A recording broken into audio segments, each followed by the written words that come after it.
بسم الله الرحمن الرحیم. همراهان بخش زبان انگلیسی را درود و سلام تقدیم است. در این ویدیو ما تصمیم گرفتم که تفکیک و یا فرق بین تلفظ دو حرف انگلیسی را برای شما تشریح کنم. یکی ما حرف وی داریم که در قسمت تلفظ حرف وی دندانهای بالا را در قسمت پشت سر لب پایین قرار می دهیم و تلفظ می کنیم مثل کلمات visit, visitor, verify, vegetable, very.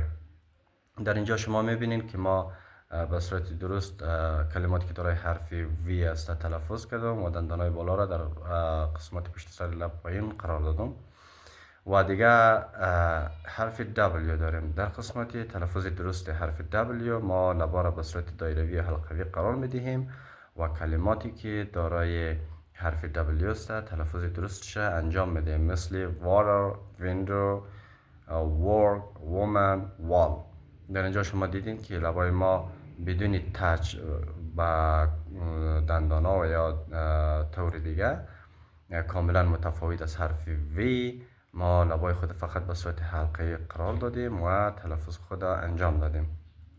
امیدوارم از این ویدیو لذت برده باشین و تلفظ درست هم در قسمت زیبایی صحبت کردن ما و همچنان برای کسی که صحبت ما رو میشنوه و قابل فهم خواهد بود و یک صحبت خوبی خواهد داشتیم.